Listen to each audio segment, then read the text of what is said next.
Ce matin, nous nous posons une question. L'expérience de l'esprit élève-t-elle le croyant au-dessus du conflit entre chair et esprit? Qui n'a jamais été angoissé par le conflit qui existe entre la chair et l'esprit? Ce matin, on se pose cette question. L'expérience de l'esprit, l'expérience des dons spirituels, l'expérience de la conversion, l'expérience de la visitation de l'esprit, l'expérience charismatique nous élève-t-elle au-dessus du conflit qui existe entre la chair et l'esprit? Est-ce que parce que nous vivons des dons spirituels, nous marchons dans une glorification de l'esprit, est-ce que nous sommes exempts du conflit qui existe entre la chair et l'esprit? Ce matin, on se pose cette question. Pour cela, nous allons lire Jean 17, versets 11 à 20. Je ne suis plus dans le monde, et ils sont dans le monde. Et je vais à toi, Père Saint. Garde en ton nom ceux que tu m'as donnés, afin qu'ils soient un comme nous. Lorsque j'étais avec eux dans le monde, je les gardais en ton nom. J'ai gardé ceux que tu m'as donnés, et aucun d'eux ne s'est perdu, sinon le fils de perdition, afin que l'écriture fût accomplie. Et maintenant, je vais à toi, et je dis ces choses dans le monde, afin qu'il ait en eux ma joie parfaite. Je leur ai donné ta parole, et le monde les a haïs, parce qu'ils ne sont pas du monde, comme moi je ne suis pas du monde. Je ne te prie pas de les ôter du monde, mais de les préserver du mal. Ils ne sont pas du monde, comme moi, je ne suis pas du monde. Sanctifie-les par ta vérité. Ta parole est la vérité. Comme tu m'as envoyé dans le monde, je les ai aussi envoyés dans le monde. Et je me sanctifie moi-même pour eux, afin que eux aussi soient sanctifiés par la vérité. Ce n'est pas pour eux seulement que je prie, mais encore pour ceux qui croiront en moi par leur parole. Amen. Que Dieu vous bénisse. Est-ce que l'expérience charismatique, est-ce que l'expérience des dons spirituels, la puissance du Saint-Esprit qui se manifeste dans ta vie par des dons spirituels, par des guérisons miraculeuses, par des prodiges, par des manifestations théophaniques, peut-être que tu as vu l'ange d'Éternel, je ne sais pas, dans les dons prophétiques, mais est-ce que ces choses font que tu sois au-dessus du conflit qui se passe entre la chair et l'esprit? Nous pourrons parler de l'esprit avec petit e, l'esprit de l'homme. Oui, il y a un conflit qui se passe entre la chair et l'esprit qui est en nous. Nous pourrons aussi parler de l'esprit avec grand E, l'esprit de Dieu. Puisque nous sommes devenus le temple du Saint-Esprit, notre esprit est aligné avec l'esprit de Dieu. Alors, il y a un conflit qui se passe entre la chair et l'esprit. Est-ce que l'expérience de la conversion, est-ce que l'expérience de l'esprit, est-ce que l'expérience des dons charismatiques nous élève au-dessus, nous met au-delà du conflit qui existe entre la chair et l'esprit? Ce matin, le Seigneur veut encore te dire que l'expérience de la conversion, les expériences que tu peux vivre dans ta marche avec le Seigneur, dans ta vie en Christ, les expériences charismatiques que tu peux vivre dans ta relation avec le Seigneur, par la puissance de la révélation, par la puissance des dons spirituels, ne peuvent te mettre au-delà, ne peuvent te mettre au-dessus du conflit qui existe entre la chair et l'esprit. Ce que tu dois retenir ce matin, c'est que la présence de l'esprit en toi, la puissance de l'esprit de Dieu en toi, l'activité bouillonnante de l'esprit de Dieu en toi attise ce conflit. Plus tu es rempli du Saint-Esprit, plus l'activité du Saint-Esprit est bouillonnante en toi, plus le conflit sera aiguisé. Plus tu vas te rapprocher du Seigneur, plus le Seigneur va se manifester puissamment dans ta vie, plus le combat entre la chair et l'esprit sera aiguisé. Alors si pendant ces moments, toi tu te mets en doute, si tu commences à te dire finalement, ma relation avec le Seigneur n'est pas bonne, c'est là le moment de doute que Satan veut mettre en toi pour que tu baisses les bras dans le travail que tu fais, dans ta vie chrétienne, dans cette marche.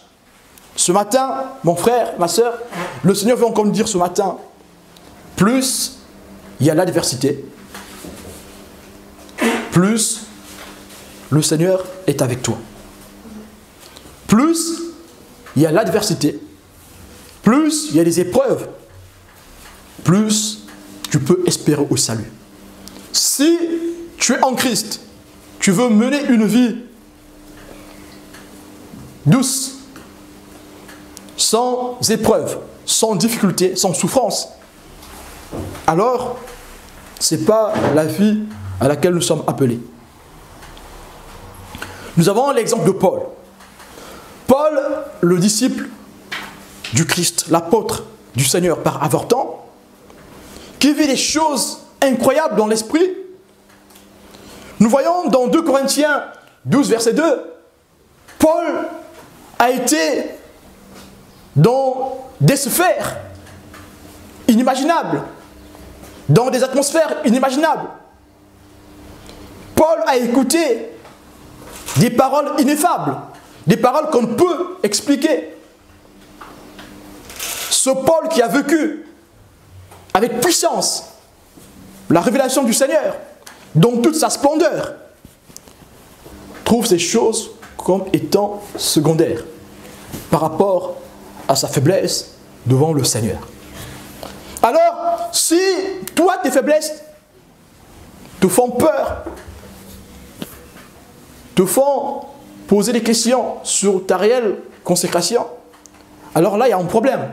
C'est là la porte que Satan ouvre pour t'éloigner de Dieu. Lisons ce que Paul a vécu dans 2 Corinthiens 12, du verset 2 à 10. « Je connais un homme en Christ qui fut, il y a 14 ans, ravi jusqu'au 3e ciel. Si ce fut dans son corps, je ne sais. Si ce fut hors de son corps, je ne sais. Dieu le sait. Et je sais que cet homme, si ce fut dans son corps ou sans son corps, je ne sais, Dieu le sait, fut enlevé dans le paradis et qu'il entendit des paroles ineffables qu'il n'est pas permis à un homme d'exprimer. Je me glorifierai d'un tel homme, mais de moi-même, je ne me glorifierai pas, sinon de mes infirmités. Alléluia. Si je voulais me glorifier, je ne serais pas un insensé, car je dirais la vérité, mais je m'en abstiens, afin que personne n'ait en mon sujet une opinion supérieure à ce qu'il voit en moi ou à ce qu'il entend de moi. Et pour que je ne sois pas enflé d'orgueil à cause de l'excellence de ces révélations, il m'a été mis une écharde dans la chair, un ange de Satan pour me souffler et m'empêcher de m'enorgueillir. 3 fois j'ai prié le Seigneur de l'éloigner de moi. Et il m'a dit, ma grâce te suffit, car ma puissance s'accomplit dans la faiblesse. Je me glorifierai donc bien plus volontiers de mes faiblesses, afin que la puissance de Christ repose sur moi. C'est pourquoi je me plais dans les faiblesses, dans les outrages, dans les calamités, dans les persécutions, dans les détresses pour Christ. Car quand je suis faible, c'est alors que je suis fort. Alléluia. Ce matin, le Seigneur veut encore te dire, toi qui as opté pour une fausse sanctification, cette sanctification qui est angoissante, avec toutes ces doctrines qui naissent, chacun vient avec sa sauce, avec sa théorie, sans fondement spirituel, sans fondement christique. Et ils énoncent des théories. Et ces théories t'emmènent à marcher dans une sanctification maladive. Et quand il y a une faiblesse en toi, nous ne parlons pas ici d'une faiblesse charnelle, nous parlons ici d'une faiblesse de quelque chose qui te remet dans ton état d'homme, où tu sais que malgré la puissance du Saint-Esprit qui agit en moi, je ne suis qu'un être humain et moi je ne dirige rien, c'est Dieu qui dirige tout. Ne parlons pas de quelqu'un qui vit dans le péché et qui se complaît dans son péché, non. Car il est écrit, le chrétien, celui qui est en Christ ne pêche pas. Nous parlons ici de quelque chose comme dans l'exemple de Paul, qui vit la puissance du Saint-Esprit par les dons spirituels, par des manifestations théophaniques, par des miracles, par des prodiges. Mais ce Paul qui dit ici, dans les premiers versets de ce texte, avoir voyagé dans les hautes sphères, le 3e ciel, il dit ici qu'il est faible. Il dit ici, plus qu'il ressent qu'il est faible, plus il est proche de Dieu. Ce qui nous rapproche de Dieu, ce n'est pas la puissance qui agit en nous. Ce qui nous rapproche de Dieu, c'est la faiblesse qui est en nous. Parce que la relation que l'homme doit établir avec Dieu est une relation de faiblesse. Nous sommes faibles devant le Seigneur. Voilà pourquoi le Seigneur peut dire que sans moi, vous n'êtes rien du tout. Si tu veux grandir dans le Seigneur, dis-le encore dans ton cœur, Seigneur, je suis faible. Sans toi, je ne suis rien. Le jour où tu commencerais à dire que je suis invincible, je suis fort, alors tu es déjà tombé. Paul ici, dans ce texte de Corinthiens 12, malgré la puissance de Dieu qui se manifeste en lui, qui agit en lui, les morts ressuscitent, les malades sont guéris, les paralytiques marchent. Paul tombe dans les extases incroyables. Il reçoit des messages inexprimables, ineffables, inexplicables. Mais ce Paul ici dit qu'il est faible. Et ce Paul ici dit que c'est dans cette faiblesse que le Seigneur se glorifie. Ce Paul ici veut dire que je dois continuer à marcher dans la dépendance. Ce Paul ici nous exhorte à vivre dans une totale dépendance du Seigneur. Alors si tu veux t'affranchir de cet esclavage du Seigneur, tu sors du champ de l'espérance du salut. Alors tu t'exclus expressément de l'espérance du salut. Oui, nous pouvons nous exclure nous-mêmes de l'espérance du salut.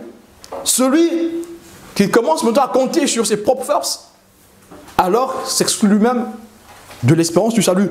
Paul ici ne veut pas s'exclure de l'espérance du salut, du plan du salut. Alléluia. C'est pour cela qu'il dit dans 2 Corinthiens 12, verset 9, « Car ma puissance s'accomplit dans la faiblesse. » La puissance de Dieu s'accomplit dans la faiblesse. Tant que tu te sentiras fort, tu ne seras pas visité par la grâce de Dieu. Toi qui cherches que Dieu te visite puissamment. Mais tu es assez fort déjà. Comment veux-tu que la puissance de Dieu vienne en toi? Tu es trop sûr de toi. Alléluia. Tu as fait toutes les théories du monde, même philosophiques, pour être dans l'assurance. Mais tu as l'assurance de la chair. Comment veux-tu que le Saint-Esprit te visite? Toi qui as développé ton assurance à partir des théories humaines, tu ne pourras pas recevoir la puissance du Seigneur. Toi qui t'assois sur le développement personnel, sur la pensée positive, sur la force de la pensée, sur la gnose, la puissance de Dieu ne pourra pas s'accomplir en toi parce que tu as déjà l'assurance de la chair, tu as déjà l'assurance du monde. Paul ici ne veut pas s'appuyer sur sa connaissance. Il est érudit, il a fait des études de théologie. Mais Paul ici se considère comme étant faible.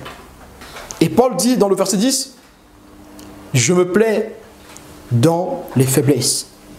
Je me plais dans les outrages. » Mais si tu écoutes cette théorie qui dit que quand tu es dans les faiblesses, quand tu es dans les outrages, il y a un problème dans ta vie parce que les vrais enfants de Dieu doivent briller dans l'excellence. Les vrais enfants de Dieu sont excellents. Alors tu marches dans une fausse sanctification. Ta relation avec Dieu, ta lutte ici avec le monde est erronée. Tu vas dans le sens de l'ennemi. Ce matin, le Seigneur te demande de revenir sur le bon chemin. Le bon chemin dans le Seigneur, c'est la totale dépendance du Seigneur.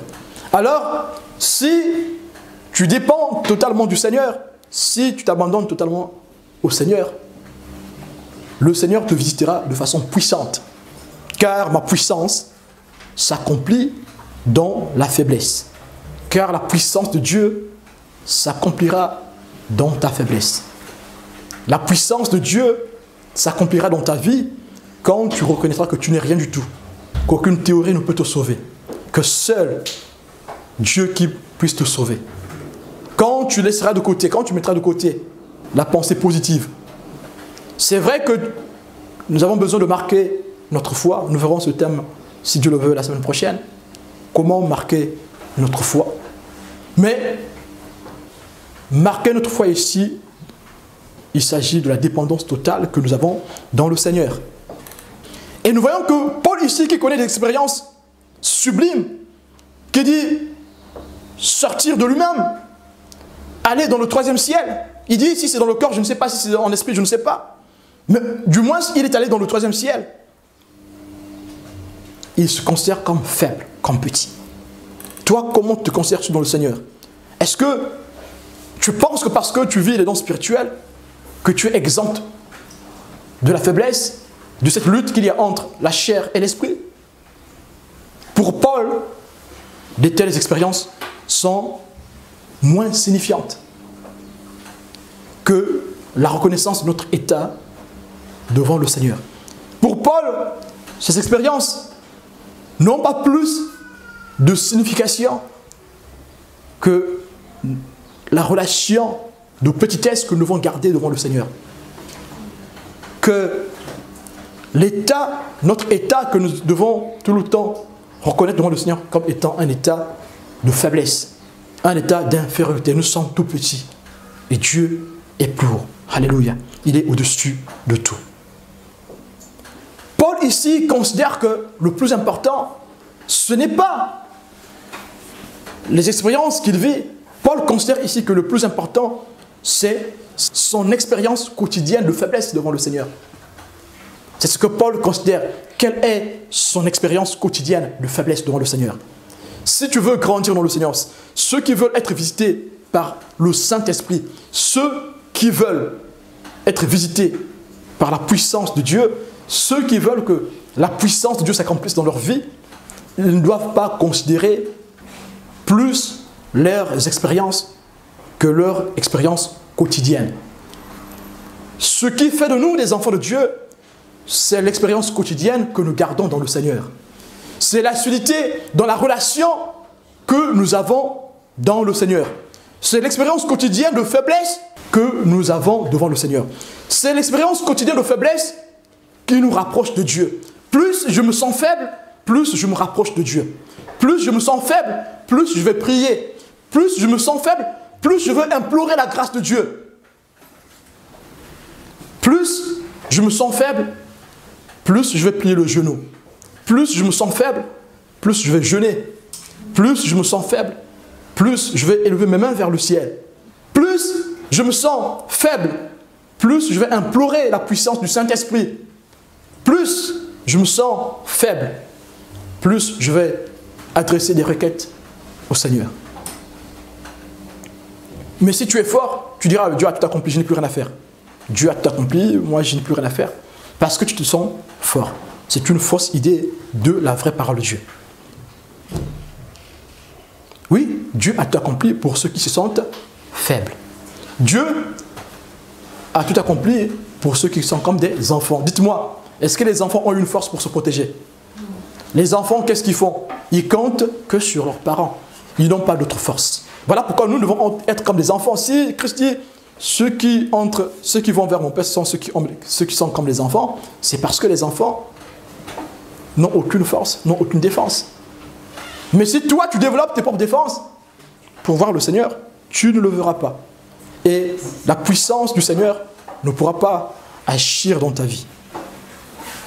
Voilà pourquoi, si tu veux te rapprocher de plus en plus de Dieu, tu dois considérer ton expérience de faiblesse devant Dieu au jour le jour. Tu dois considérer au jour le jour que tu es faible. Que si tu as réussi quelque chose, c'est Dieu qui l'a réussi. Tu as besoin de te confier au Seigneur. Même quand tout semble acquis, dis-toi que tu as encore besoin de la grâce de Dieu. Alléluia. Même quand tout semble perdu, dis-toi que la bataille de la grâce n'est pas perdue. Parce que dans ce combat de la sanctification, parce que ce thème considère tous les points. Ce thème considère tous les points. La sanctification, les bénédictions que nous pouvons avoir dans le Seigneur, aussi les combats que nous pouvons avoir dans le Seigneur.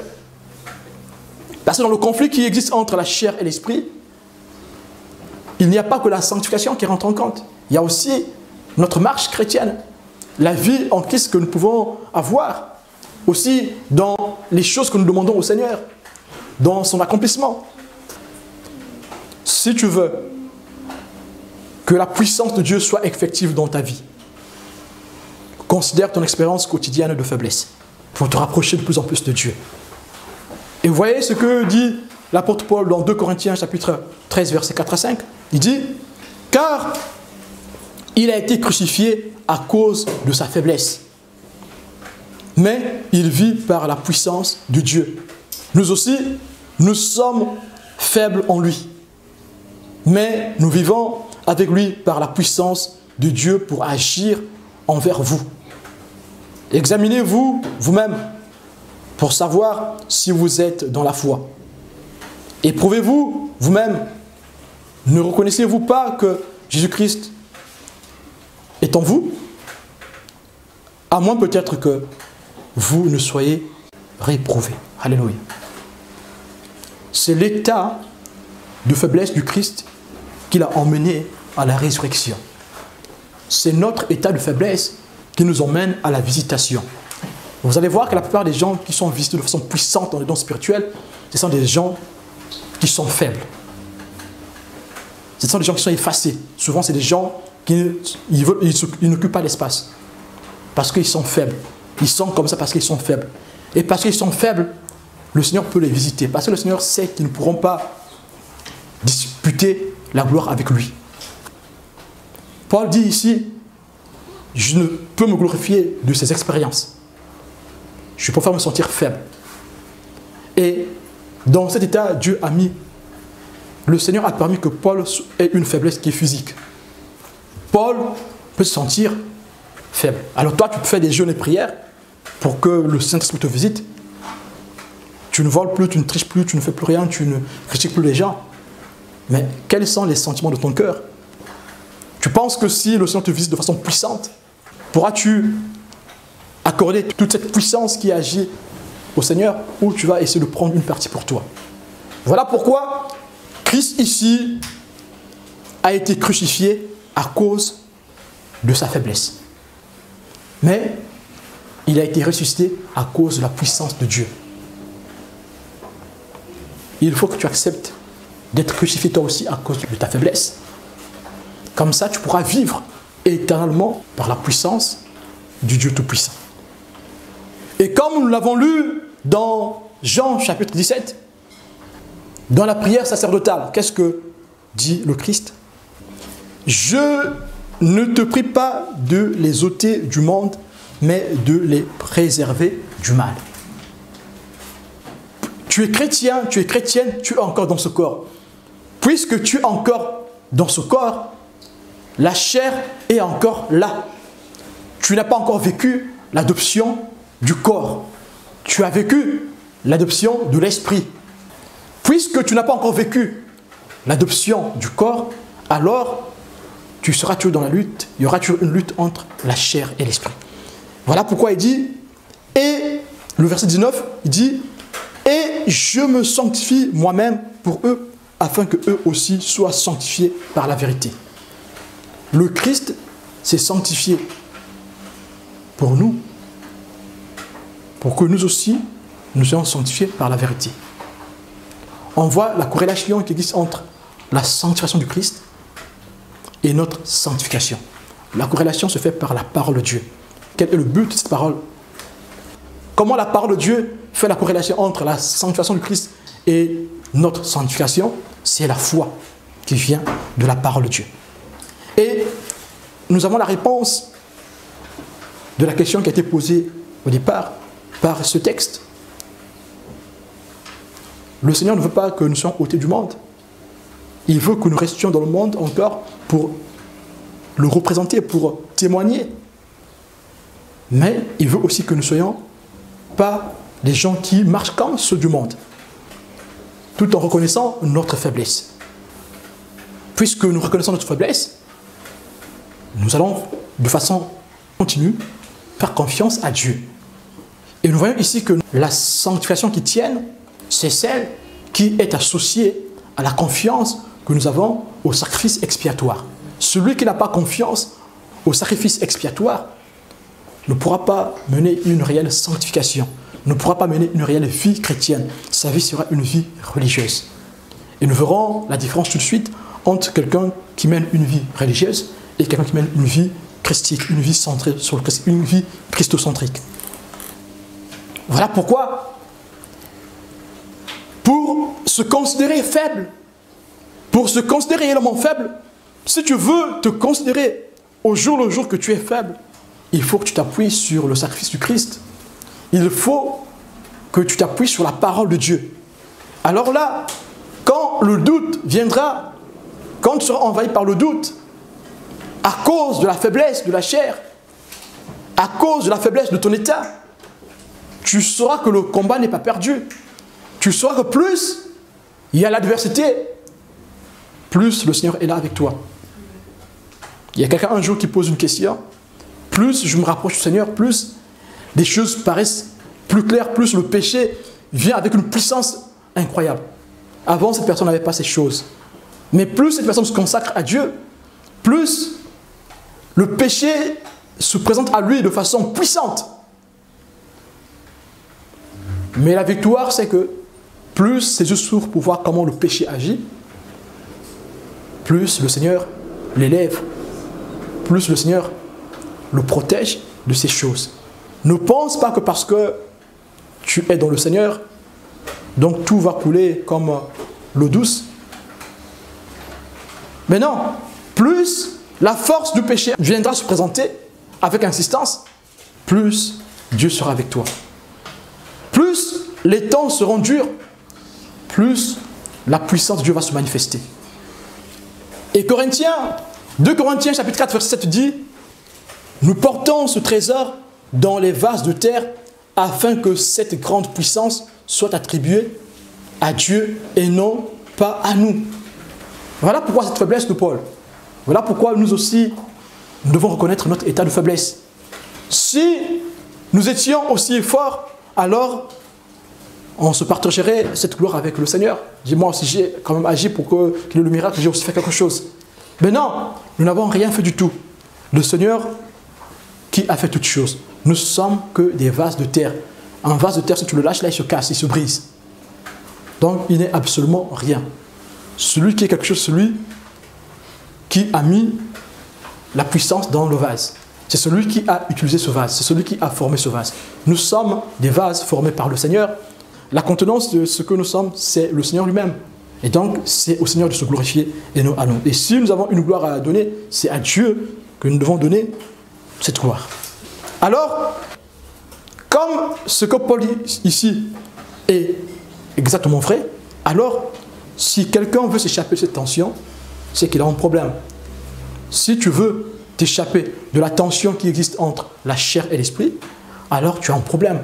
Notre travail, notre vie chrétienne, ne s'agit pas de s'échapper de la tension qui existe entre la chair et l'esprit.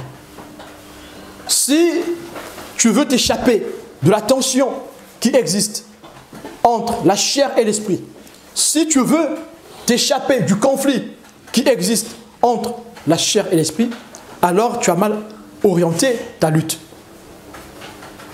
Alors tu as mal orienté ton combat.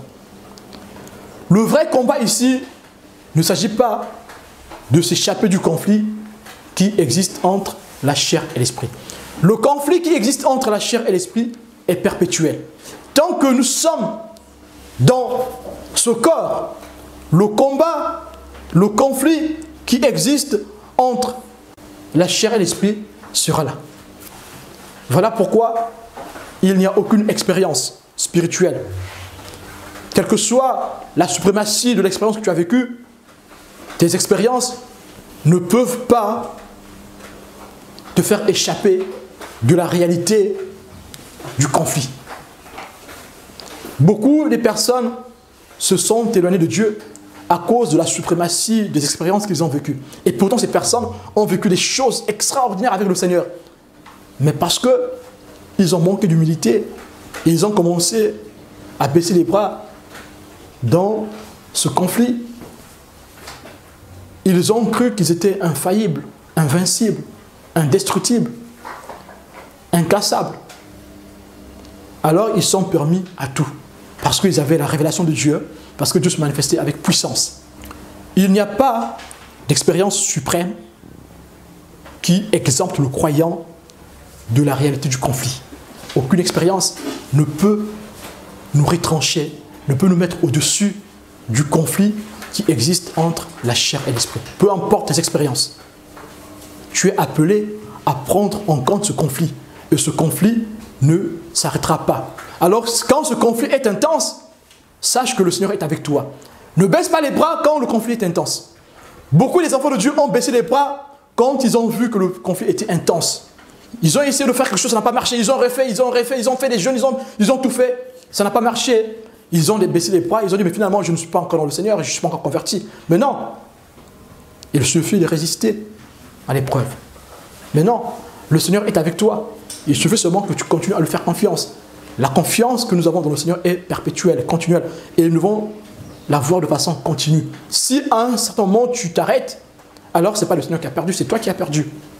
Alors, n'ayant pas encore vécu l'adoption du corps, comme il est écrit dans Romains 8, verset 23, aussi longtemps que l'homme reste dans la chair, il ne peut jouir pleinement de la vie de l'esprit. Voilà pourquoi ce que nous avons aujourd'hui, c'est les prémices de l'esprit. Nous avons les prémices de l'esprit. Nous connaissons en partie. Nous prophétisons en partie. Tout ce que nous avons, c'est en partie. Dieu fait comme il veut. Nous ne sommes que des instruments que Dieu utilise. Nous ne pouvons pas instrumentaliser la puissance de Dieu. Personne ne peut instrumentaliser la puissance de Dieu. La puissance de Dieu ne peut s'accomplir que quand nous reconnaissons notre faiblesse. Romains 8, verset 23 dit, « Ce n'est pas elle seulement, mais nous aussi, qui avons les prémices de l'esprit, nous aussi, nous soupirons en nous-mêmes, en attendant l'adoption, la rédemption de notre corps. » Nous sommes encore dans le corps. Nous pouvons instrumentaliser la puissance de Dieu. Dieu agit de façon puissante et il est souverain. Il peut agir aujourd'hui et ne pas agir demain. Il peut parler aujourd'hui et ne pas parler demain. Et nous sommes entièrement dépendants de Dieu. Donc maintenant, si nous commençons à instrumentaliser la puissance de Dieu, alors nous nous sentons invincibles. nous nous sentons forts et Dieu n'a plus rien à faire avec nous. Voilà pourquoi tout ce qui va se faire, ça sera du charabia. Et voilà pourquoi vous allez voir que dans les églises, l'hypnose est rentrée dans l'église à cause de ces choses. Parce que les gens ont voulu instrumentaliser la puissance de Dieu, puisqu'ils se sont rendus compte, ils sont mis devant l'évidence, ils ont compris que Dieu, la puissance de Dieu ne peut être instrumentalisée. Il y a une différence entre la foi et instrumentaliser la puissance de Dieu. Quand ils se sont rendus compte qu'on ne peut instrumentaliser la puissance de Dieu, qu'est-ce qu'ils ont fait? Ils sont rentrés dans l'hypnose. Ils viennent dans l'église avec un mouchoir, ils agitent, ils inoptisent la foule. Ils font un bras comme ça, les gens commencent à tanguer. Les gens commencent à tomber. Dieu veut que ce matin nous soyons Christ dépendants. Dépendre totalement de Christ, pas de nous-mêmes. Le Seigneur veut que nous ne puissions pas confondre la foi et l'assurance de l'homme. Voilà pourquoi l'homme a besoin de dépendre totalement du Seigneur en marchant continuellement dans l'esprit. Et Paul pouvait le dire dans Galates 5, verset 16, il dit « Marchez selon l'esprit et vous n'accomplirez pas les désirs de la chair. » Ça, c'est dans le cadre de la sanctification. Dans le cadre de la sanctification, si vous voulez que le Seigneur se manifeste avec puissance, marchez selon l'esprit. La vraie sanctification, ce n'est pas de l'ascétisme. La vraie sanctification, c'est de marcher selon l'esprit. Et celui qui marche selon l'esprit, il ne va pas accomplir les convoitises de la chair, les désirs de la chair. C'est dans cette perspective que Paul peut dire que souffrir, c'est espérer. L'espérance ne trompe pas. L'espérance en Christ ne trompe pas. Alors, toutefois que tu te sens faible, toutefois que tu sens que tu es faible, accepte de souffrir. Si tu acceptes de souffrir, alors tu espères. Vous allez voir que celui qui tombe dans le péché, c'est celui qui arrête d'espérer. C'est celui qui arrête de souffrir, celui qui ne veut plus souffrir. Si tu ne veux plus souffrir, tu vas faire ce que ton cœur te dit, ce que la chair te dit pas. Celui qui ne veut plus souffrir va tomber dans le péché, parce qu'il va maintenant commencer à faire ce que sa chair lui dit. Alors celui-là qui arrête de souffrir, qui refuse de souffrir, qui ne veut plus souffrir, il arrête aussi l'espérance. La souffrance et l'espérance sont liées. La faiblesse et la manifestation puissante de Dieu sont interdépendants. L'interdépendance que nous avons entre la souffrance et l'espérance, c'est la même interdépendance que nous avons entre la faiblesse et la puissance. Il n'y a pas de puissance sans faiblesse, comme il n'y a pas d'espérance sans souffrance. Paul le dit dans Romains 5, versets 3 à 5. Voilà pourquoi vous allez voir que la mort est liée à la vie. La vie est liée à la mort. Si tu veux vivre, il faut mourir. Je parle dans les deux sens.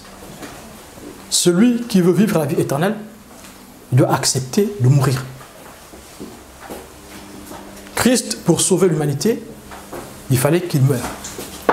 Et nous, pour être sauvés, nous devons accepter de mourir. La mort fait partie de l'expérience présente de la vie. 2 Corinthiens, chapitre 4, verset 10. Vous pouvez lire de 8 à 10. Alors, puisque la mort fait partie de la vie, puisque la vie présente doit être vue dans le corps, alors l'esprit ne peut être présent que comme paradoxe et conflit. Si l'esprit n'était pas comme paradoxe dans notre vie, alors les choses ne seront pas les mêmes. Alors nous ne sommes pas dans le Seigneur. Si la présence de Dieu en toi ne crée pas un paradoxe, si la présence de Dieu en toi ne crée pas un paradoxe dans ta vie chrétienne, alors tu n'es pas en Christ. Celui qui sait en lui que sa vie chrétienne n'est pas un paradoxe dans sa vie de tous les jours, alors celui-là n'est pas en Christ. C'est ça la vraie sanctification. Il faut que ta vie chrétienne soit un paradoxe dans ta vie de tous les jours, ta vie quotidienne. Ce paradoxe veut dire une contradiction. Il faut que ce soit une contradiction. Il faut que la présence de l'Esprit en toi soit une contradiction pour dire que tu es en Christ. Plus la présence de Dieu en toi, plus la présence du Saint-Esprit en toi est en paradoxe, plus la présence du Saint-Esprit en toi est en conflit, alors tu es en Christ. Alors tu marches dans la vraie sanctification. Alors quand tu auras la mauvaise pensée, quand tu auras une mauvaise pensée, ne te morfonds pas. Ne baisse pas les poings, c'est là que tu dois doubler les efforts. Parce que si ta mauvaise pensée ne te met pas mal à l'aise, alors il n'y a pas de paradoxe. La vie chrétienne est un paradoxe. Et nous devons vivre ce paradoxe tous les jours. Si tu veux que tu sois comme les autres, tu n'es pas chrétien, fais le travail que Dieu te demande. Si tu veux réussir comme ceux du monde, si tu veux marcher comme ceux du monde, si tu veux t'habiller comme ceux du monde, si tu veux réfléchir comme ceux du monde, si tu veux prospérer comme ceux du monde, alors tu n'as pas compris. Notre vie est un paradoxe. La vie de l'esprit, nous parlons ici de la vraie vie de l'esprit. La vraie vie de l'esprit est un paradoxe. Est une contradiction avec le monde. Voilà pourquoi nous sommes fous face au monde. C'est ce paradoxe et ce conflit qui sont la marque d'une expérience chrétienne saine. Le paradoxe et le conflit dans la vie chrétienne sont la marque d'une présence, sont la marque d'une expérience véritable dans le Seigneur. L'absence du paradoxe dans ta vie, l'absence du conflit dans ta vie, sont un point pour toi pour savoir que tu n'es pas en Christ. Si tu veux t'échapper du paradoxe, alors tu n'as pas choisi le bon camp.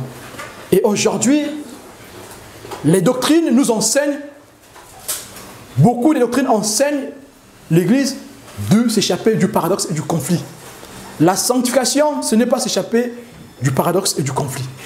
La sanctification, c'est de voir le paradoxe, de comprendre le conflit et de continuer à marcher. Continuer à faire confiance au Seigneur. Sachons-le, comme le dit Andricus Berkhoff, l'esprit est absent quand nous arrêtons de combattre, pas quand nous perdons. Quand tu t'arrêtes de combattre, alors l'esprit est absent. Celui qui veut fuir ce paradoxe, celui qui veut fuir le conflit entre la chair et l'esprit est perdu. Il est dans une fausse sanctification. Le Seigneur ce matin nous appelle à marcher dans une réelle sanctification. Celle qui prend en compte le paradoxe de la vie chrétienne, celle qui prend en compte le conflit dans la vie chrétienne. Plus tu prendras en compte le conflit dans la vie chrétienne, plus tu sentiras que tu es faible. Et plus tu reconnaîtras que tu es faible, plus Dieu se manifestera en toi. Si tu veux vivre les dons spirituels, reconnais le conflit qu'il y a dans la vie chrétienne. Reconnais le paradoxe qu'il y a dans la marche chrétienne. Reconnais que tu es faible. Et le Seigneur prendra totalement place en toi. Soumettons-nous au Seigneur.